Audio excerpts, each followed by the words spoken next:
Hello बच्चों, आइए इस प्रश्न को देखते हैं। सक्सीनेट का फ्यूमरेट में ऑक्सीडेशन क्रेब चक्र में किस कारण होता है?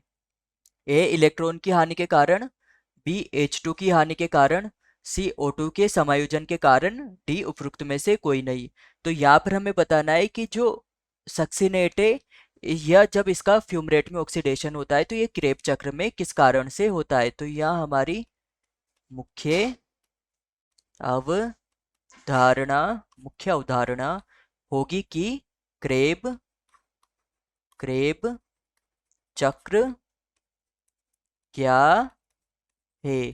तो यहाँ पर हमें क्रेब चक्र के बारे में बताना है। तो जो यह क्रेब चक्र होता है यह वायवीय श्वसन में होता है, वायवीय श्वसन में होता है तथा इसमें ऊर्जा का उत्पादन होता है। यह इसका महत्व होता है इस चक्र का कि यह ऊर्जा का उत्पादन करता है। यहाँ पर जो ऊर्जा होती है यह ऊर्जा भारी मात्रा में मुक्त होती है, उत्पादन होता है।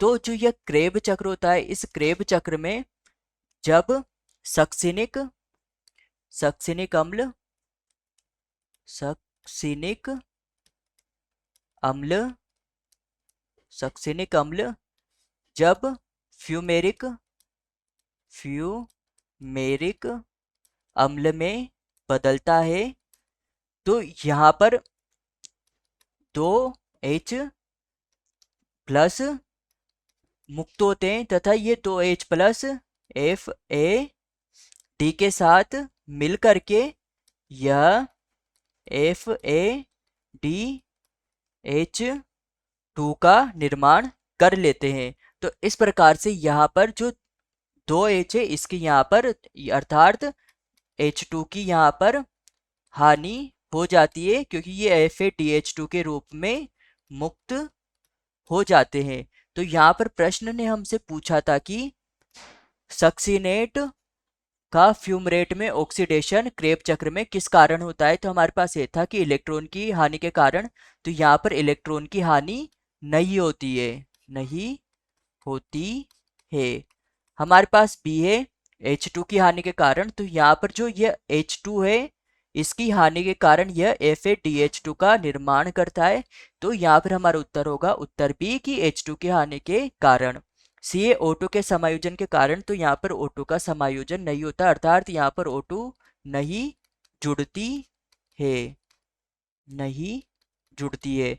तो यह भी गलत हो जाएगा। डी उपरोक्त में से कोई नहीं, तो यह गलत होगा। हमारा उत्तर होगा उत्तर बी।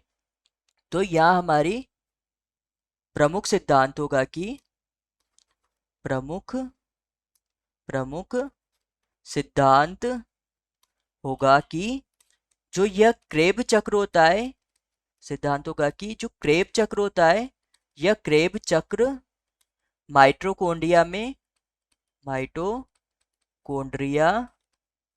में चलता है तथा यह क्रेब चक्र के द्वारा चलता है अत्यधिक मात्रा में अत्यधिक यह अत्यधिक मात्रा में अत्यधिक जो ऊर्जा होती है उसको उत्सर्जित करता है, ऊर्जा का उत्सर्जन करता है, उत्सर्जन करता है।